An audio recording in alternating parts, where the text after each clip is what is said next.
Wah, ada bapak kowe. Bapak presiden lho. Presiden kowe, ngopo kowe?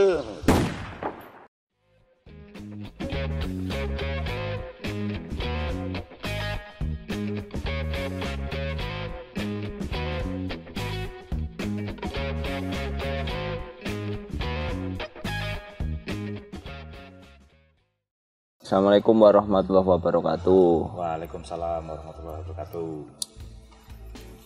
Apa ya? Pertama nih syuting outdoor ya. Yoi. Ganti suasana Mas Bu. Ganti suasana. Cuman akhir-akhir ini kayaknya emang lagi ada yang mengganjal di pikiran saya. Ganjel terus. Ini loh tentang anak-anaknya pejabat-pejabat tinggi negara itu merambah dunia politik gitu loh. Kenapa kok ganjel? Lah, ibaratnya kayak memanfaatkan momen. Nih, contoh ya, kayak Gibran. Terus? Nah, itu kalau merambah dunia politik itu gimana gitu loh. Kayak memanfaatkan kalau bapaknya itu presiden terus dia daftar apa partai politik gitu. Padahal itu kan sebenarnya beritanya udah 11 bulan yang lalu, cuman lagi boomingnya ini, lagi dibahasnya nih sekarang gitu. Memang nek Mbok perhatikan ya Bu. Dari awal Pak Jokowi itu statementnya anak saya belum tertarik ke dunia politik. Anak saya passionnya bukan di situ. Memang itu gaya komunikasi politik untuk politisi yang tidak yakin. Multitafsir ya, soalnya tadinya kan Gibran itu pengusaha nggak sih? Mayoritas politisi kita pengusaha. Oh gitu. Jadi nggak bisa ngeliat duit diem. Oh gitu. Harus muter terus ya. Masuk kantong saya apa muter. Jadi jiwa entrepreneurnya itu tinggi. Ini ngomong-ngomong mulai hot ya. Iya, panas banget ini. Jogja akhir-akhir ini panas ya. Tapi kemarin hujan sih. Kayak situasi hatinya Pak Purnomo malam hari. Malam kemarin. Kenapa emang Pak Purnomo tuh? Ya Pak Purnomo yang sekarang jadi wakil wali kota di Solo. Oh iya. Yang ditikung sama Gibran. Saya agak mengerti perasaan. Sama kayak perasaanmu waktu patah hati itu. Iya. Dongkol sih lebih tepatnya ya mungkin ya. Soal dinasti politik itu konsekuensi dari demokrasi Mas. Belum lagi ada 104 anggota dewan yang masih kerabat dari elit politik kita. Itu kalau misal dilihat nih ya, sekarang nih fenomena ya mungkin ya, fenomena non alam ini si Gibran ini loh. Nah itu tuh fenomenanya kayak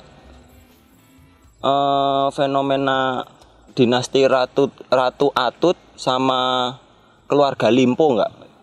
Yang di Banten. Di Banten sama di Sulawesi hampir mirip sama keluarga Hasan yang ada di Banten. Seluruh hampir pejabat di Banten masih ada hubungan kerabat. Dan sialnya memang Mas Bobo. Masyarakat kita suka senang yang seperti itu. Suka tokoh ya. Masih tergantung sama tokoh. Ini Wahid. Iya. Lewat Gus Dur, Puan Rohani dengan Megawati, Megawati dengan Soekarno. Soeharto itu siapa anaknya? Tommy ya? Anaknya banyak ya? Banyak. Mbak Tutu, Tommy, semuanya berhubungan koneksi dengan keluarga Cendana. Jadi memang sialnya bagi kita untuk demokrasi saat ini, masyarakatnya masih cenderung tergantung sama figur. Itu menurut saya Mas Oko, akibat dari pendidikan politik yang tidak berjalan. Akhirnya yang maju ya itu saja, lingkarannya itu saja, yang kaya itu saja. Ngomongin bahaya dari nepotisme politik, salah satu bahayanya adalah itu tadi Mas Bobo, negara yang memiliki kecenderungan nepotisme politik tinggi, itu menurut riset Litbang Kompas nih Mas Bobo,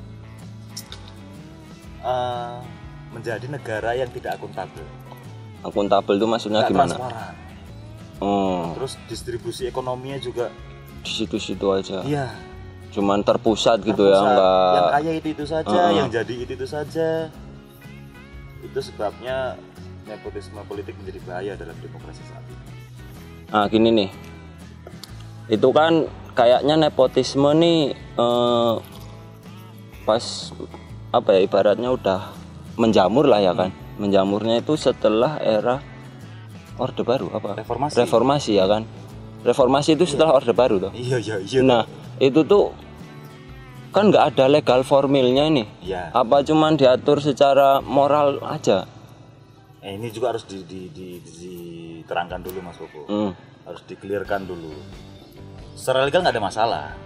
Nggak ada masalah ya? Setiap orang punya hak politik yang sama. Iya, aku pernah dengar itu. Setiap orang punya hak politik yang sama. Tanpa terkecuali.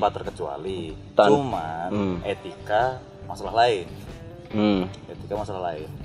Moralitas dan etika ini sendiri menjadi penting untuk saat ini Mas Bobo. Untuk bangsa ini menjadi sangat penting. Bayangkan suatu bangsa hidup tanpa standar nilai moral yang bagus, yang tinggi. Mau jadi apa negara ini? Ketika semua gini Mas Bo, untuk kasus Gibran misalnya ya, akan selalu ada keterlibatan istana nanti di sana ya. Buktinya istana presiden. Karena bapaknya presiden. Sama istana apa? Karena bapaknya presiden. Buktinya kemarin Mas Bo, Pak Purnomo yang broken heart tadi itu, yang panas ya, itu dipanggil ke istana. Bahkan Pak Purnomo dengar langsung dari presiden bahwa yang maju Gibran. Apa urusannya dengan pilkada?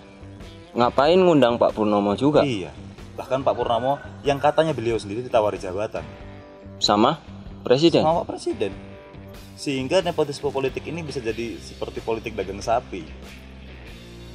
Yang akhirnya distribusi ekonomi kesejahteraan tidak terpenuhi. Makanya itu contoh Filipina, contoh lagi Bangladesh. Hanya itu saja. Filipina hanya keluarga Marcos, keluarga Aquino. Kan kita nggak mau negara ini cuma diisi oleh keluarga Soekarno, keluarga Jokowi, Soeharto, keluarga Jokowi, keluarga Ratu Atut. Sedangkan katanya setiap orang punya hak politik yang sama. Tanpa terkecuali Tanpa terkecuali anaknya presiden juga tuh harusnya. Iya, betul. Karena itu juga ini membuktikan bahwa kegagalan partai politik menjadi partai yang modern. Enggak harusnya, tapi kan enggak masalah karena setiap orang kan punya politik yang sama. Iya. Hak politik yang sama. Secara legal enggak ada yang salah. Yang kita pertanyakan adalah moralitas. Manfaatin momen tadi ya. Semua mendidik menjadi oportunis. Ini adalah bukti kegagalan partai politik jadi partai modern untuk saat ini. Karena hanya terlingkar di situ-situ saja. Kita lihat Demokrat AHY. Puan di PDI. Ananda Paloh di Nasdem. Seperti itu aja isinya. Anaknya keturunannya semua ya, kerabatnya lah kayak gitu ya. Kalau mau dipikir dengan tidak munafik tentunya, kira-kira kenapa Puan bisa jadi menteri? Kapasitas, elektabilitas, karena dia anaknya Megawati. Tokoh tadi ya, feodal tadi ya. Iya, kita sudah terlalu lama hidup feodal masyarakat ini. 350 tahun. Lebih ya. Mulai dari Kutai Kartanegara, dari kerajaan-kerajaannya juga tokoh ya kan. Sehingga ketika mencoba menjadi republik, yang respublik harusnya, kita masih agak gagap untuk saat ini. Cuman hanya dikasih 50.000 dan bensin buat keliling kampanye tanpa diberi pendidikan politik. Ya, seperti itu. Tapi gini Mas Bro, kan tadi udah dijelasin tuh bahaya politik nepotisme tadi kan, nepotisme politik tadi kan. Kalau menurut Mas Bro nih, bukannya nepotisme politik itu udah jadi konsekuensi dari demokrasi yang ada di negara kita gitu loh. Sepakat ya? Sepakat. Demokrasi kan pilihan yang terbaik di antara yang terburuk. Iya, katanya kan kalau kata ada yang bilang kan biarkan masyarakat yang memilih kayak gitu kan. Biasanya ada yang ngomong kayak gitu kan. Biarkan masyarakat yang menilai, biarkan masyarakat yang memilih gitu. Sebagai contoh kasus nih Mas Bobo ya. Obama itu sebagai presiden kulit hitam pertama di Amerika. Itu setelah 200 tahun nggak ada presiden kulit hitam Belum ya. pernah ada presiden kulit hitam. Jadi untuk pendidikan politik bagi Amerika sendiri butuh 200 tahun untuk mencapai satu fenomena ya. Obama menjadi presiden bagi mayoritas kan, itu jadi fenomena pertama. Kita baru 75 tahun. Kita baru 75 tahun. Tapi 75 tahun itu harusnya bukan jadi alasan untuk kita tidak belajar. Harusnya lebih baik dong gitu ya. Wajib. Maka dari itu harapannya ke depan politik dan khususnya partai politik itu mengedepankan kaderisasi dan merubah citra menjadi partai politik modern. Ibaratnya ini ya, biar dia memang kapasitasnya bagus lah di situ, bukan cuman lewat popularitas itu ya. Lewat popularitas yang utama, sehingga kader mutu menjadi partai modern. Karena yang saat ini saya lihat baru Golkar dan PKS yang agak modern, agak bisa lepas dari nepotisme politik. Bukan modern ya, tapi agak sedikit lepas dari nepotisme politik. Gini deh, ini kita udah bahas panjang lebar lah masalah yang tadi tuh. Tinggal kita kan sebagai masyarakat nih, sebagai warga negara Indonesia yang baik lah, ibaratnya ngasih saran mungkin buat logokis gitu. Iya. Ganti-ganti namanya ya. Ini sobat logo tapi logokis. Logokis. Para logokis inilah yang nonton. Memberikan saran kepada politisi itu susah, itu pertanyaan susah nih Mas Bu. Enggak kepada politisi ya, kalau ditonton sama politisi ya alhamdulillah. Enggak bakal didengar kuwi sopo ya. Lah iya, seenggaknya kan memberikan saran kepada masyarakat doh. Logokis. Iya, masyarakat harus mulai sadar politik pastinya yang pertama. Enggak boleh apatis ya. Enggak boleh apatis. Mereka harus ngerti apa yang dipilih, siapa yang dipilih, apa programnya, siapa dia, bagaimana track recordnya, kapasitasnya. Enggak cuman modal popularitas, nggak modal suara motor kenceng ya. Karena kita lihat di Bali saat ini pasti selalu begitu. Ada foto Gibran, di belakangnya ada foto Soekarno dan Jokowi, tambah Megawati gitu. sama Banteng. Selalu mengandalkan sosok dan tokoh. Berlindung di kelek bapak. Jadi hemat saya Mas, karena memang semua orang punya hak politik yang sama. Etika masalah lain. Tapi ketika orang nggak memiliki etika, yang dipikirkan hanya haknya saja. Gitu Mas Hugo. Tuh, bro. Kasih. Gitu ya. Oke. Dah. Selamat buat Mas Gibran ya. Selamat buat Mas Gibran, udah populer lah. Bisa nek kalah tak andaki bapak kowe. Wah, andaki bapak kowe. Bapak presiden lho. Presiden we, ngopo we. Oke. Yoi. Oke.